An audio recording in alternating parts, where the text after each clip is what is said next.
I left Ireland in 2018, end of, let's say, a phase of life there, and I decided I wanted to go see the world because prior to that, I had seen airports, meeting rooms, hotels, business travel.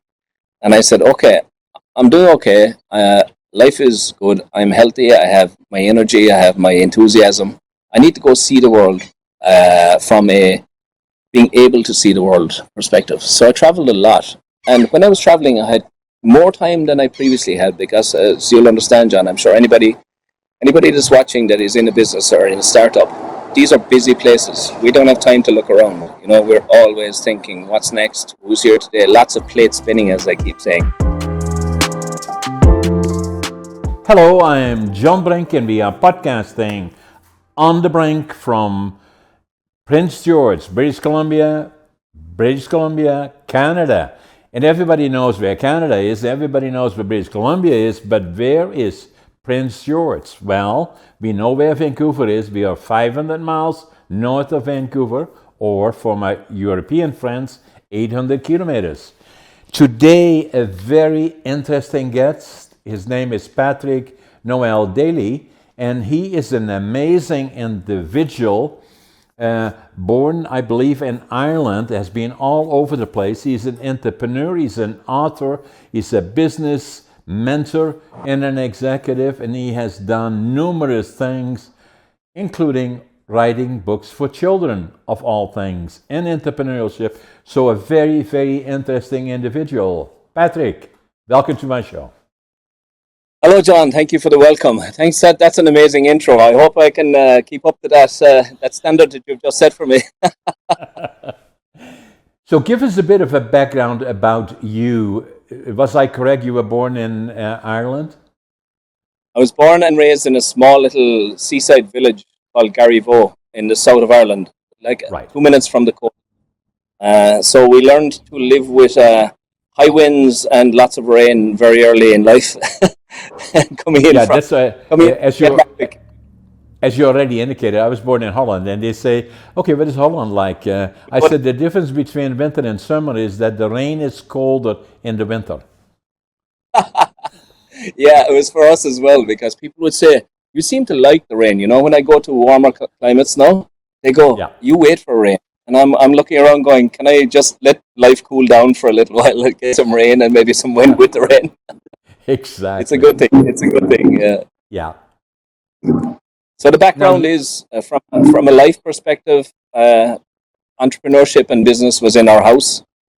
We were growing up. My father had a small business, and he always had let's say, the challenges of business, but also the opportunities of business. And from being a kid, it's what we talked about around our dinner table. And it was like, what do we do? What price should I go in at? What's the mechanism for getting this? Do you know somebody who knows somebody? Because even though this will probably come out in our conversation, we're in a social media internet world. But I still think personal connection and networking and being able to pick up the phone to somebody is so important in life and in business that it's all about people yeah. for me. Totally.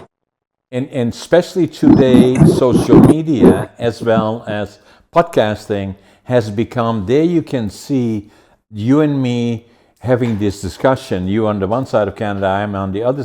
No, you're in the States today. But Yeah. anyway, a long way away from where I am, and there we are sitting, and we'll be discussing a lot of things about you, your ventures that you're being involved with as entrepreneurship, about the books that you're doing, and mentoring executives across the globe on business and all those other things. And while we are doing that, Patrick, we know already that tens of thousands of people will be watching us in our discussion.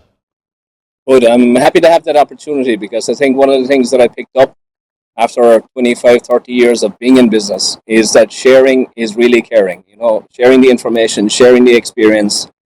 And I meet so many young, enthusiastic, driven entrepreneurs that want to start, and they're just coming out of college or they're before college, and they're saying, "Should I start this business?" And I'm happy to share the information and the knowledge and the experience that I gained, particularly in the earlier years. Because when I started out, I had zero experience. I was listening to entrepreneurship in the house, But until you do your own thing and start your own business, you really never get to see how difficult sometimes, but also how rewarding it can be sometimes. And I think entrepreneurship as a profession needs to be sold in the same vein or in the same level as being a doctor or a scientist or an engineer.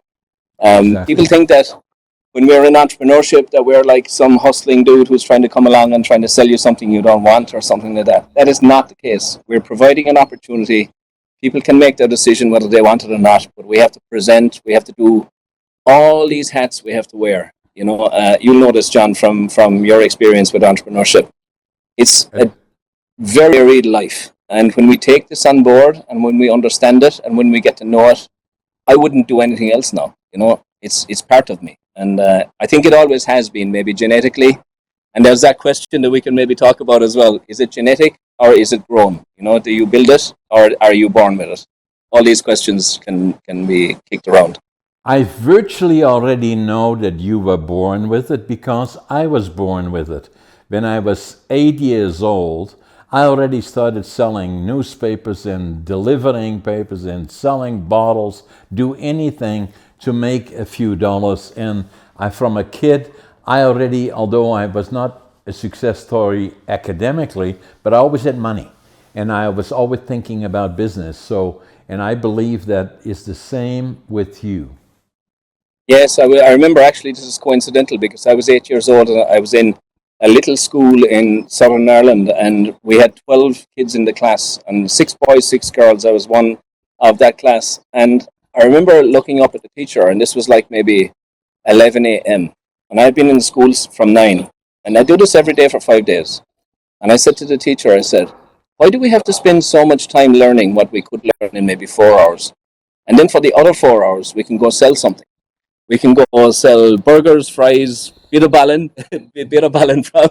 We And can you did we that can as do well at one point in your life, that. by the way. I did, yeah, when I was 14, Yeah. we had a family food truck, and summertime was when let's say the people from Cork City would come to the coast and come to the beach, and our family said, my mother and father said, let's get a food van, and of course I said, I'll jump in, I'll do this, I can do this.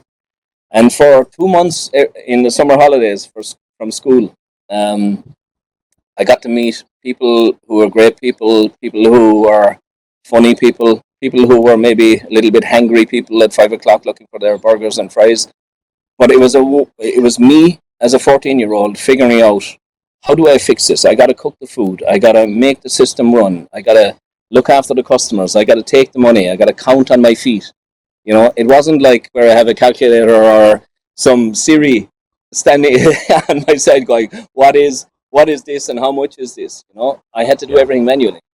Yeah. It's depend in terms of learning, but it's the best learning that you could ever have. Being at the front line, being at the connection with people, understanding what people want, and then providing a product or a service that people value.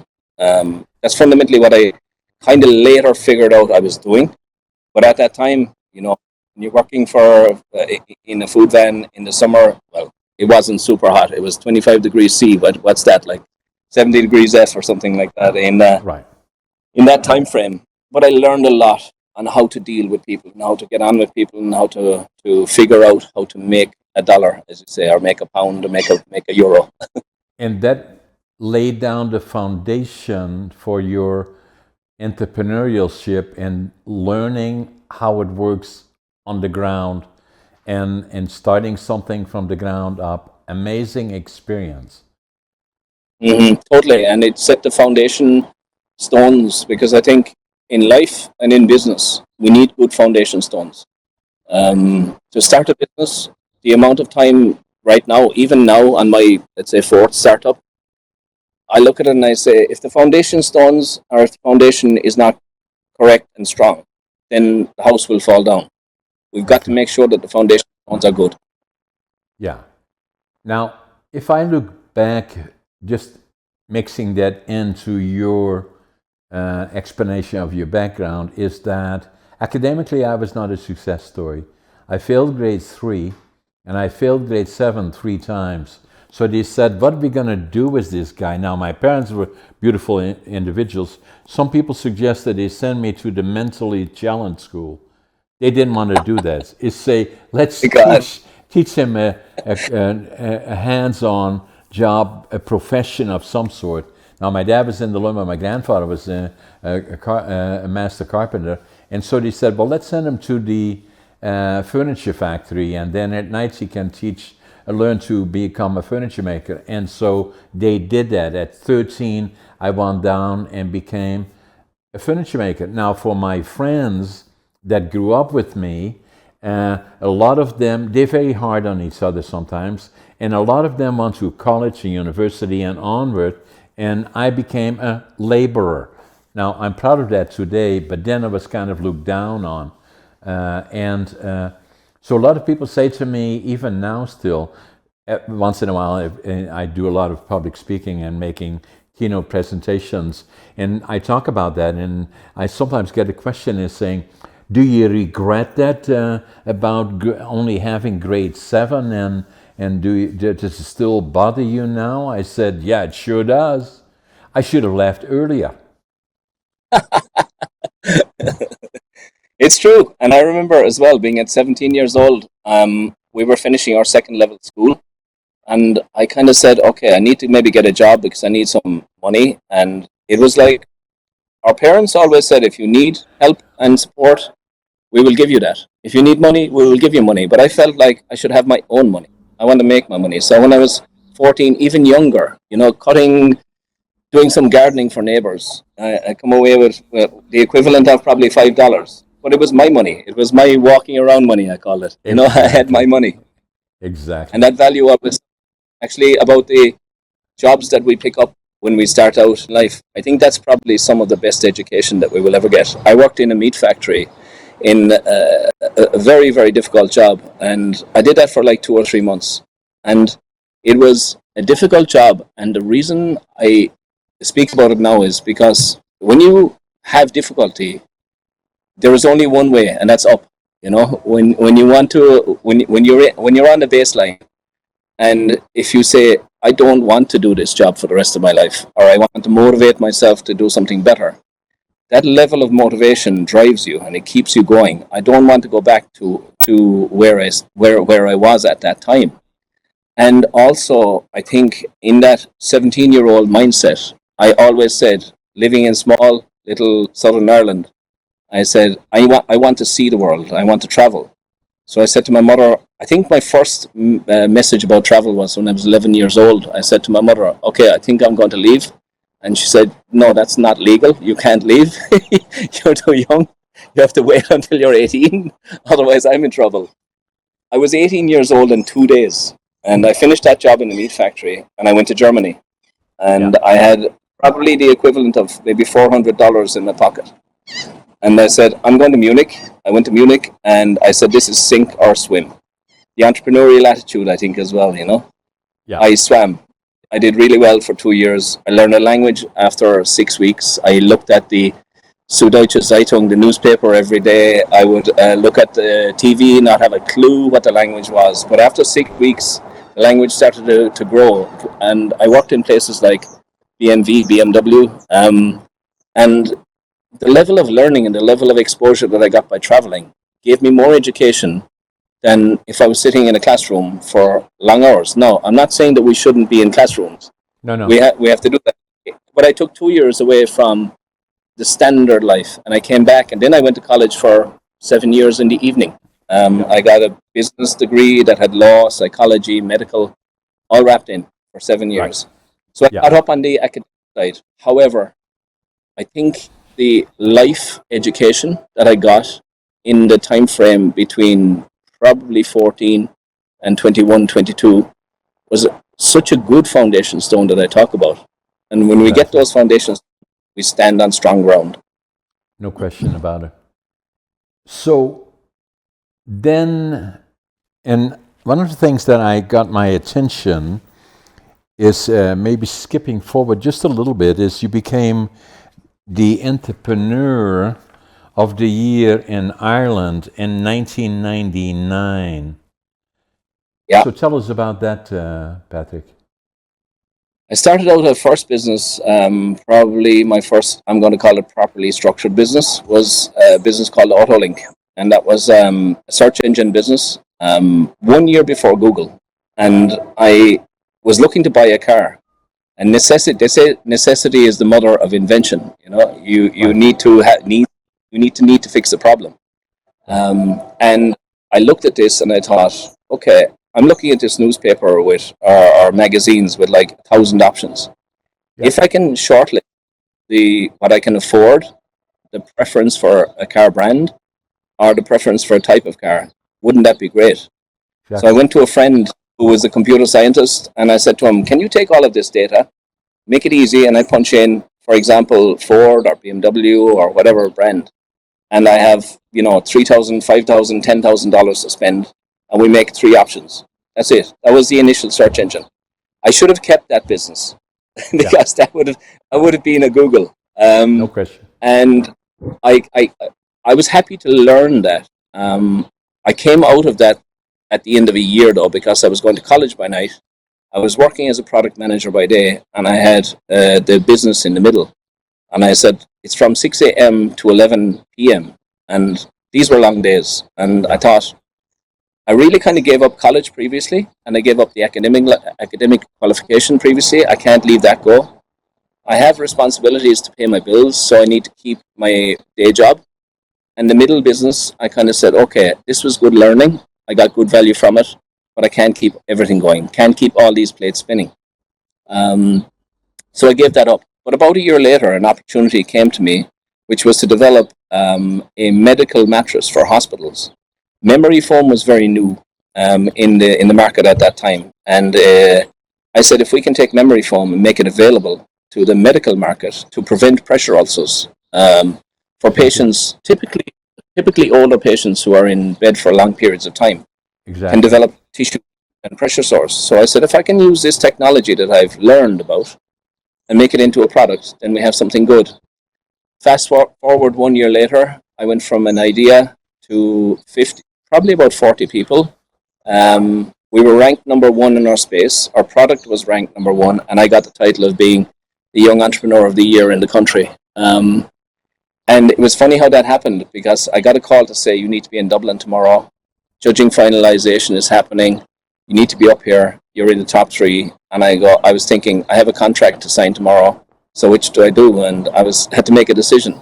I'm glad I went the other option, which was to go up because the publicity and the level of recognition that came with that. It wasn't for my ego. It was for the business. Yeah. It Yeah. was for Obviously. product, and getting that badge or getting that level of publicity meant that we went from an unknown to being very well known. And that was really the launch pad that brought, I guess, the fact that I could take these ideas and make them into value. That was the launch pad. And great memories, great people. But again, I go back to was it the product or was it the people? Absolutely no question. It was the people. And it Yeah. is the people. Yeah. You can have the best product in the world, but if you don't have the people thinking the right way, going the right direction, it's not going to be as big or as successful as it could be. But get the right I, people and the formulas. I always say you can't do it alone. You must build the team around you, and then you become as successful as the team. And then the other part is that I was going to comment on it. The mattress are using foam, which is very well known now, but everybody has it in some form of fashion. Again, Mm-hmm. is the mindset of recognizing the need in the marketplace at the right time, and then the other part, which is very important, having the mental ability to form mentally an opportunity for a business. That alone is already a huge step in the right direction. Then implementing it is, you have to believe, because if you don't, nobody else will. So then to bring that product to the lenders and being able to turn it into, which you did, a very successful business, takes that combination of all of that. But for you to be able to, again, going back to your earlier days when you were 8, 9 years old and already have that entrepreneurship. Actually, it goes back even further than that. That then around the kitchen table of the Daly family, the entrepreneurship and business, the good, the bad, and the ugly, that's all part of it always, was already part of the discussion. So you were not strange to the things that would happen, and to develop that knowledge. I always say, that entrepreneurship is not something that I say, okay, let me see, I go to school, Acme Entrepreneurship School, and I go there for 4 years and I'm an entrepreneur. No, that's not how it works. So you have to have that foundation and gradually develop that, and then start recognizing, and I believe in the way, that's what I have, is that I can, the strongest part that I have, being among other business leaders a lot in organizations like you are, is I have the advantage of being able to look forward 5 years, 10 years, 15 years, 20 years, or recognizing opportunity and being able to act on it. And that has been my benefit. So that again comes down to foundation and the learning school forward from that. Yeah, definitely. And I think it's being able to see forward as well. Sometimes people say we're crazy. We come up with an idea that's 5 years ahead of its time. And Exactly. a tip that I give to entrepreneurs or people who want to be in entrepreneurship is, if you get ideas, write them down, Exactly. because today's idea we forget, and when life takes over, and 3 months later you see it on the market, 12 Exactly. months later you see it. So write Yeah. it down, look at it today, look at it a week from now, look at it a month from now, and if it still sticks as being a valid idea, then that maybe is the golden nugget that you need to go forward. Ideas are very valuable, and we all get them every day. There's nothing special or nothing individual about generating ideas. We look at something and we go, there has to be an easier way to do this. And And I think we forget about those. We need to write these down, and we need to take note of our ideas and then bring them to forward and share them with people who maybe know the market. And this is what I like to do now. People come up to me with ideas and I go, okay, I never say no. I never say this won't work. I never say this is a silly idea. I just go, okay, you're thinking in the right way, but maybe if you go left or go right, or maybe tweak a little bit, or maybe take a different route to the market, then you have maybe something more valuable that gives you less stress. yeah, And you cannot, and for me, you cannot beat experience. I didn't have the experience when I started out. I made so many mistakes. And one of the reasons for my first business book, Just Startup, is it's like a pocket manual for entrepreneurs or aspiring entrepreneurs, people who want to go and become an entrepreneur. And it goes from the idea, the concept, right through to the sale of the business, with very bite-sized information. Because I'm not a guy who sits down and reads 800 pages. I don't want to do that. I want to read 2 pages. And I want to know exactly. in 2 pages what could be like a tome of like 400 pages, 10 chapters. I don't have time for that. I want No. to hear the information in a condensed way. Exactly. Now, the other part, which I found very interesting, Patrick, you're also an author. So, how did that all come about? I left Ireland in 2018, end of, let's say, a phase of life there, and I decided I wanted to go see the world, because prior to that I had seen airports, meeting rooms, hotels, business travel. And I said, okay, I'm doing okay. Life is good. I'm healthy. I have my energy. I have my enthusiasm. I need to go see the world from a being able to see the world perspective. So I traveled a lot. And when I was traveling, I had more time than I previously had, because, as you'll understand, John, I'm sure anybody that's watching that is in a business or in a startup, these are busy places. We don't have time to look around. We're always thinking, what's next? Who's here today? Lots of plates spinning, as I keep saying, at any one time. But this time I had some time, and I thought, okay, I've got 4 hours today. What am I going to do? I was actually living in Rotterdam at the time in the Netherlands, and I stayed there for a few months. Great place. Love the Netherlands. Good people. I know you're from. That's your original home, let's say. Yeah. I don't know if are you in? Yeah. Pardon me? Are you in the Netherlands now, or No, no. can I ask? I Oh, still have a you're in place. Canada. Yeah, Yeah, I'm in you're in Canada. Canada, in British Columbia. Okay, so I lived in Rotterdam, and I was sitting there one evening, and I said, "Okay, I got to fill a few hours. Maybe I should try writing." And I said, if I can take the ideas that I have and the experience that I have and put it into a small pocket-sized book for entrepreneurs, that could be a good way to start. So I looked at my agenda and I said, okay, 6 a.m. tomorrow morning, I have a meeting. This was like 7 o'clock in the evening. And Okay. I said, I'll start, I'll start writing. I'll finish by 10, go to sleep, and be up at 5. And my meeting is at 6. I Okay. started writing at 7 p.m. that evening. And I look up at the clock and it was 4:20 a.m. Oh my I couldn't. God. I wrote the whole night. I didn't Yeah. even know that I was writing. And I was looking at this and I said, I've just written half of the book that I had in my mind. And I thought, Yeah. I like doing this. I like Yeah. doing this.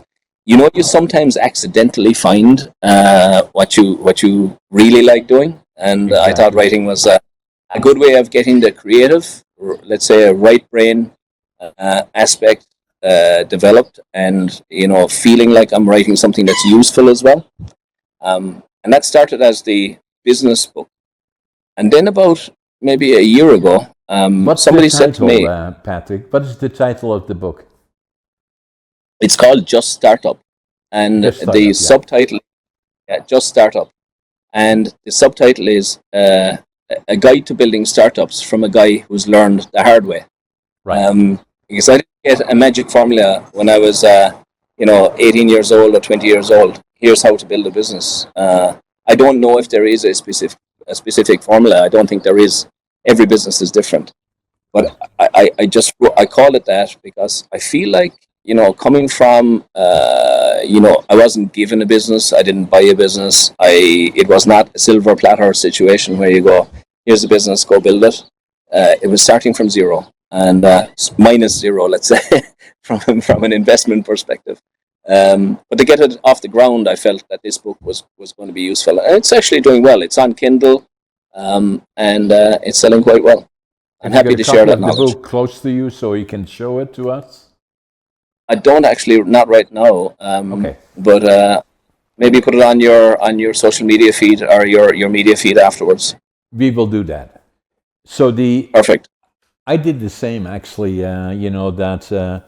I'm a late bloomer. I think that's probably the category that I fall into.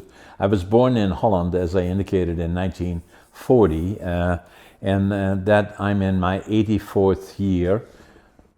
Young, I call it, not old. And and as you well know, that was during the war years. Hmm. The things were tough then in northern Holland, in particular. We were invaded by the German Blitzkrieg in May of 1940, and everything changed. The whole world changed, and my dad was called into the Dutch army. And this may sound familiar to you. The last that we heard from him, he was caught in the bombing of Rotterdam when they bombed the whole center of Rotterdam, and thousands of Wow. people died. And Yeah. we wouldn't hear from him for 5 years if he was dead or alive. My Wow. mother had already one sister 1 year older than me, brother 2 years older. But I still remember from the war years is hundreds of planes in the air from the Allied forces, daytime, nighttime Hmm. bombing in northeastern Holland. As you well know, I was within 15 minutes from the German border. So at nights, my mother would take us out, looking at the back deck of our house, not to watch the beautiful planes, but she felt safer outside than inside. In the distance, Wow. we could see the cities burning, Kiel, Bremen, Hamburg, all that area touching on the North Sea, where they had infrastructure to support the war effort of the Germans. And so it was tough going. And, and the toughest was probably the winter of 1944-45. They called it the hunger winter because they had cut off all the food. And at the same time, it was the coldest winter on record. And every morning, myself, my brother, my sister, we would go out in the railroad yards with gunny sacks, pick up anything birdable or edible. And the reason that we did as kids, because the Germans would boot us in the back, but they wouldn't shoot us, and we'd be back the following morning. What changed That's my amazing. life is we were liberated by the Canadian Army, April the 12th, 1945. And it made such an impression on me as that I always knew from that point forward I would go to the land of my heroes, Canada. And I was Well trying to done. go when I was 17, and my parents wouldn't let me. So, I was too young. Then I was drafted into the Dutch Air Force, Special Forces actually, for 30 months. And then worked in the forest industry. And then, obviously, I already indicated to you, my academic record was not a good one. I felt that in a way that I had somewhat failed, and obviously I was also affected by PTSD, saw far too much during the war that we should not have seen, and so I was affected by PTSD, the inner child, and then then obviously academically not good, and in Holland the way it worked, and maybe Ireland the same, in some places of Europe, is that at some point, I would get married and we buy a house, or I go into business. That was my dream always. If you did, then you go to a bank and you talk to them about either loaning for money or wanting to start a business, and they say, okay, this looks good business-wise, and so where are your diplomas? Well, I have no diplomas. That was not good. So in any event, I decided when I was 23, I go to Canada, and I wanted to start from the bottom up. I wanted to build a lumber mill. And as you know, Canada, the West Coast in particular, also the East and the center part, but most of the timber is on the East Coast, on the West Coast and British Columbia. So I wanted to go to British Columbia and build a lumber mill. So I left Holland in 1965, one suitcase, 3 books, 2 sets of clothes, and $150 Canadian. And I couldn't speak the language, didn't know soul, didn't have a job. So I arrived in Montreal, then took the train from Montreal to Vancouver, 4 days, 5 nights. My God, that is a long way. And the trains It go so is. slow here. Anyway, I came It off is. the train in Vancouver, went to the immigration office. Fortunately, there was a German fella there. I could speak some German. And I told him what I wanted to do. I wanted to build a lumber mill. He said, Prince George, that's where you go. Because that's the boom town, and they're building sawmills and all the other kind of things. And so that's what I did. 12, 14 hours in the bus, Greyhound bus. I can still virtually see the Greyhound station from where I'm sitting today in our studio. And I got off the bus, couldn't speak the language, didn't know soul, didn't have a job. And I had my suitcase with my 2 sets of clothes and 3 books. And then I counted my money at least 3 times. I had $25.47. But what I had lots of attitude. I always avoid the negative. I don't want to see it. No matter how tough today is, I know tomorrow is going to be better. My passion that I have is whatever I do, I give it 150%. And then work ethic, I say I work harder than anybody. And what will follow is success. And Absolutely. so that's what I had. Started from nothing as a cleanup man and all of that kind of stuff. And then gradually, within 2 years, I already owned part of a little sawmill. And then from there, and then it kind of grew up to the company that we have today. And I'm not here to brag about that, but we have about 10 different companies, and then do a lot of other things. But the thing from the past still affected me to a certain extent, that it was not until I was already here for quite a while, and everybody said, "Oh my God, you're so successful, and you should write a book about it." And I didn't feel that way. I still felt that I had failed. And then, I was here for 32 years, and then went to a bookstore picked up a book, and the book's title was Driven to Distraction by Dr. Halliwell. And Wow. I still don't know why I picked it up. I opened up the book, and it was about ADHD. And I said, oh my God, now I know who I am. And I wrote in the book in Dutch, because there was stigma attached to it, and saying that, well, mental disorder or whatever.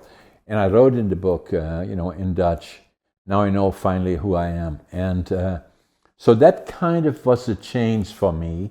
And then, the more I found out about ADHD on Google, and the more I got information on it, the more I thought, it's a superpower.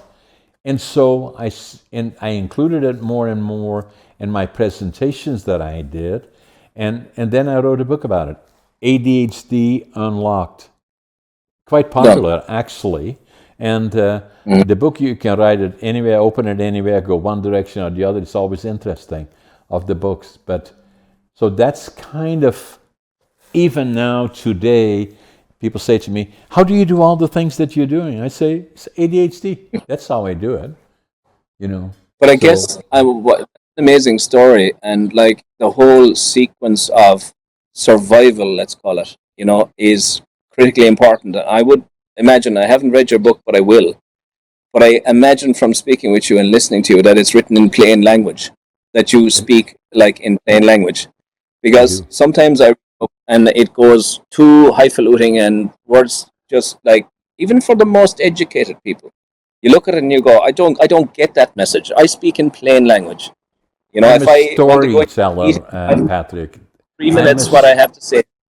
Yeah, absolutely. It's a storytelling job. That's what it is. I do. Yeah, Exactly that. totally.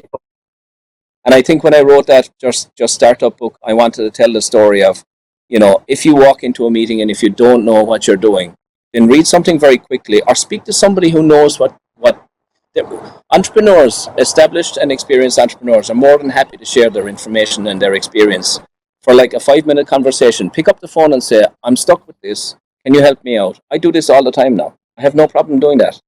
Patrick, people say, oh, well, as a consultant, you should be paid X amount, thousands per day. No, I just want to have a chat, have a normal conversation.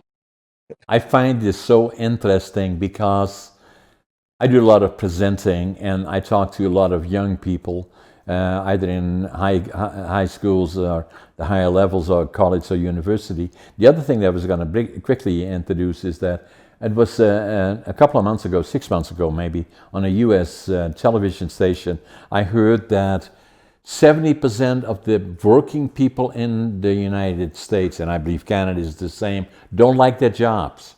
And probably 70% of them are looking for another job. And then the other part is that if I give presentations to young people, either in college, university, or high schools, I always, as part of, I'm talking about all the obvious entrepreneurship and all that other stuff, but always ask them, what are you going to do next? And most of the time they said, I don't know. I said, it becomes very, very important, respectfully, that maybe you should check out what other people do. If you want to be a truck driver, talk to a truck driver. They love to talk to you about it. If you want to be a contractor building houses, talk to a contractor building houses. But they'd love to be talking to you. Or if you want to be an accountant, a lawyer, or a doc, or for that matter, an entrepreneur or a CEO of a company, they all would love to talk to people that say, I hope you don't mind, could I talk to you for a few minutes or maybe have a coffee with you? They'd be excited about that because I know that's what I do. Because we've lost the art of conversation. We've lost the ability to be able to have a normal conversation. You either have to prearrange a Zoom call or you have to prearrange a conversation. There's no such thing as picking up the phone to somebody who may know somebody or it may know what you want to gather. Just pick up the phone and say, I'm stuck with this. Can you answer the question? You know somebody who can help me. Exactly. I'll give you an example of how social media and media in the modern world sometimes erodes our everyday. I was walking through a city. I won't mention the city, but I walk into this. I was looking to find this. Let's call it Frederick Street, and Yeah. everybody has maps. Yeah, everybody has a map system on their phone. And I thought, you know what? I just won't Yeah. use it. I walk into this little store and I said, "Do you know where Frederick Street is?" To the guy behind the counter, and he said, "Don't you have maps on your phone?" And I go, "Yeah, I do. But I'm asking. I'd just like to ask you." And he thought, like 15 minutes later, he was telling me about his house, his family, his life, his holiday, his vacation. 15-minute conversation, cost me nothing, cost him nothing, and we exchanged ideas. You never know where the next good idea is coming from, and usually it comes from a conversation. Exactly. And then you wonder, will that come back the way it used to be? I believe the answer is no. And it I don't think so. started before already, but especially with COVID, it became Yeah, even worse. And then, okay, so now then, if you look at it, correct me if I'm wrong, in your mind, is saying, okay, where do you now get the conversations?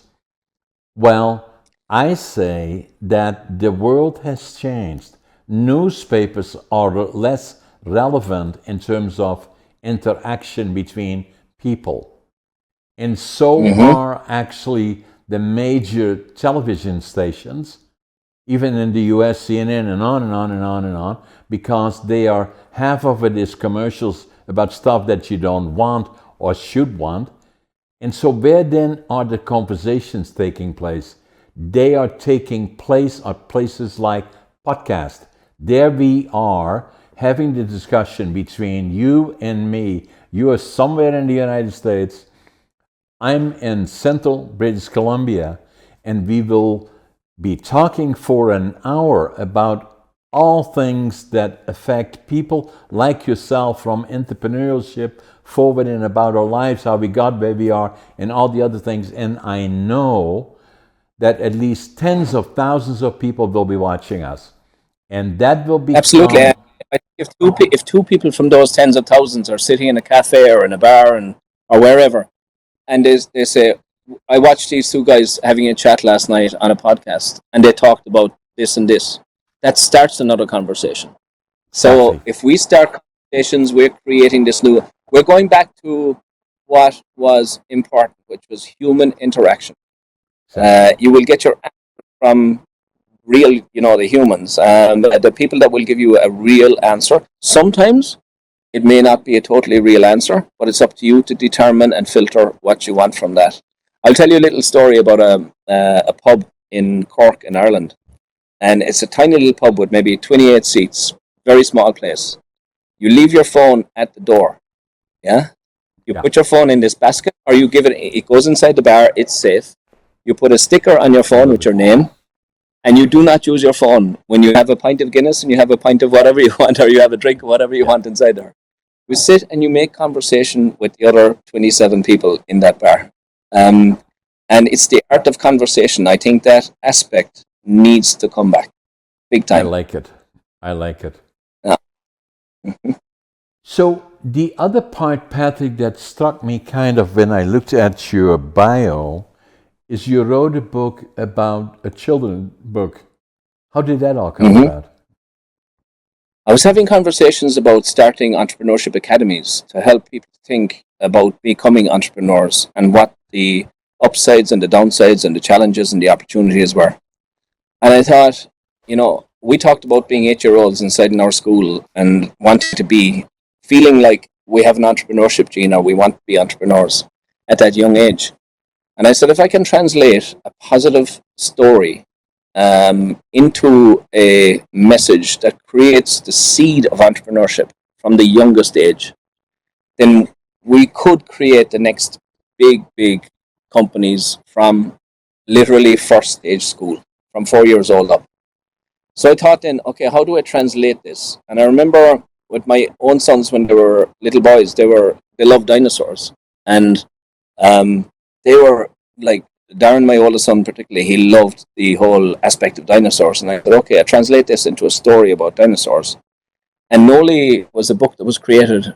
I wrote the text in something like 2 hours. Let's not make to make me sound like some superhero, but the text was written. Then I contacted a girl that I worked with previously, and she was an illustrator in marketing, and she was really good. So we put the whole thing together in maybe a month. Right. And this book is about a little dinosaur who is his dad becomes injured, and he goes out and he finds food for the family. And he's innovative and he's resourceful, and he meets a friend and they help him, and other people get him to bring food home for his family, to look after his family, and to be the hero in the house, you know. And I think that enthusiasm, just to be enthusiastic and to be driven around resourcefulness, but being kind and thinking in a human way as well. And I keep bring this back to the humanistic aspect. And I think, and the story is very, very simple. It's a hit. It's doing well. I'm happy to say. And the people, when I published it, I kind of created a new machine, because people are now saying you have to do a series 2, you have to do a full series. So I'm writing the second book right now. That maybe text is going to be done in another few days, and number 2 is out, number 3 is out. But I'll keep that story going because the narrative is really clear.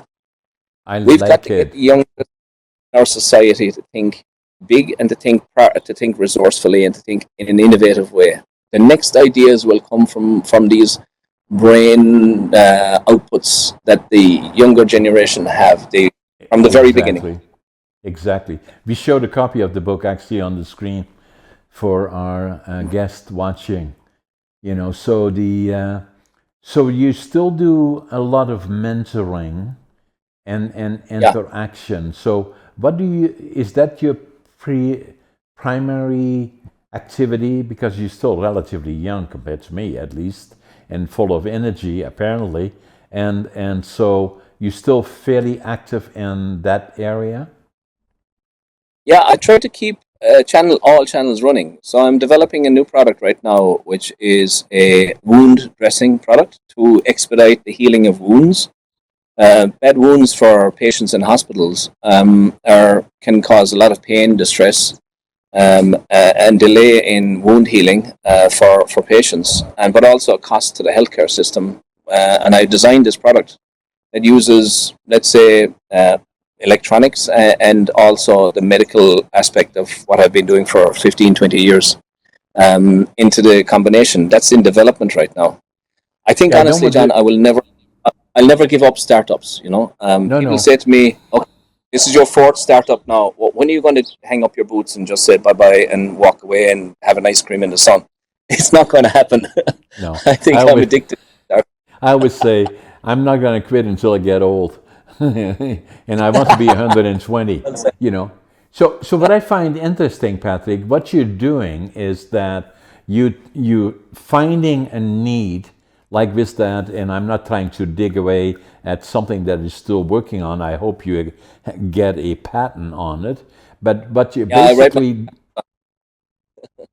basically what you're doing is finding a need, as you did with foam, what you did earlier with the other products that you did, is with identifying car buying opportunities. Is that what you did here? You found a product that likely incorporates some new ideas. Electronics I found interesting as part of it, and that just makes the whole process cleaner likely, but less harmful and less painful after you have it. And then again, is there a market for it? Well, obviously there is, you know. So but I find that unique. Yeah, it's this thing that I look at and I say, okay, I'll talk to people that are using products every day, and I will say, what's the pain point? What's the problem? You know, can you tell me what the problem is? And then I take away that idea and I'll park it. You know, I'll keep it I'll write it down. Like I said, I could be driving 400 miles and I'll think I drove across Canada. So I know that was a long journey. There were many ideas created on that long journey from east to west coast. But I think what I do then is I look at it and say, okay, is the idea valid? Number 1. Number 2, does it have commercial potential? Because we can have the best ideas in the world, and if we can't create a commercial opportunity, and if it doesn't have sales, and let's be real about this, it's not, I'm Patrick, but I'm not Saint Patrick. You know, I look at this and I say, is there a commercial opportunity? Are we Yeah. going to be able to make this? Money does not drive me, but it has to be commercially valid opportunity. And then I will look at it and say, okay, if we take it from A to B to C, what is the pain? What is the delivery path? What's the route that we can take to make this happen? And map it out. And then when we make a plan, and when I make a plan, I will go through a lot of time. I'm sure you recognize this, John. It's not Yeah. an idea that we get on Monday and action on Tuesday. We think about this. We put it into a machine, put it into to talk to people about it. We make sense of it. We put it into a structure. We put all the foundations that we talked about earlier on in place. And then when everything is looking good and sounding good and fitting well, we hit the gas. Then we There go you for go. it. And we believe then in it. We know it can be done and it will be done. Now, the other thing that I was going to mention, Patrick, with me and as for our guests watching, they're going to say, this guy he failed grade 3 and failed grade 7 3 times. What makes him so unique and why is he so successful building companies and all the other thing? Is that I learned on the ground, and that is the most valuable. I'm not against getting degrees and all the other things. That's not what I'm saying. In my case, what made me a unique entrepreneur is that I had the benefit, in my case, of ADHD, which is, in my mind, a superpower. But the other part, I interact a lot with successful individuals in industry and Canada and the US and all over the place doing presentations like you do, is that they think in the box that they learned, and they usually have credentials that in management, so that are very good. With me, I know the box, I know the tools, I've learned the tools, I know what is in it. The issue that I have, I always go outside the box and say, what else can we do? Why are we doing it this way? Why are we not doing it this way? That makes them feel uncomfortable a lot of times, but that's what makes me successful. And then I look forward. So I have the ability to go to the next 2 years, 5 years, 10 years, 20 years in that direction as you did, and identifying opportunity, then researching it and going through a lot of inner figuring out, making inquiries until I say, yeah, that's the direction.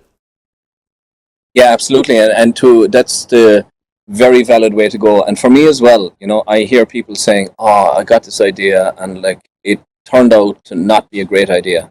But I say, hold on, maybe it's not a great idea today, but maybe it's a great idea in 1 year from now. Write it down, keep it. Don't throw away these ideas, because what we create and what we conceive of today is going to be maybe not today's answer, but it could be next year's answer. It could be 2 years' time. And today's answer rarely jumps up immediately and it becomes something immediate. I've seen a statement before and a saying from somebody, yeah, I was an overnight success that took 18 years, so time is critically important in the entrepreneurship game as well.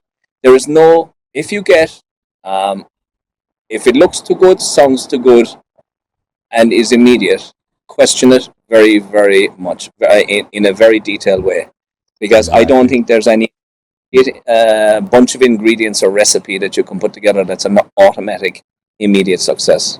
Success takes time.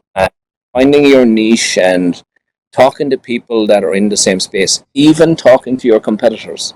I go to exhibitions and I sit down with my peers in the industry and I go, what's happening, guys? What's happening out there? And people think, oh, this is super competition. You're not supposed to share your information, you don't have to share your secret information. You don't have to share your product intellectual property. Share, have a chat. And the amount of exchange of information that you get from your peers in your industry can sometimes maybe make the deal that makes your success, because so many people think that you have to come up with an idea and make a business and make a company or a corporation and then build it from there. You can license your technology. And instead of trying to fight for 4 years the David and Goliath battle. You take 5% Exactly. of the pie and you sit back and enjoy the sunshine. It's like it's an easier way to do it, and it depends on the product. It depends on the time. And when you're having that conversation, maybe at that exhibition, or maybe you're talking to your competitor, you say, "Well, I'm thinking of developing a product in this direction. I'm not going to give you the nuts and bolts of it, but this is Exactly. where I'm thinking of going." I had this situation. I had this experience where the CEO of a very large company, multi-billion company, was sitting there, Exactly. and I was a minnow, like a few 100,000 in revenue. And I Exactly. said, I'm thinking of going direction with this product.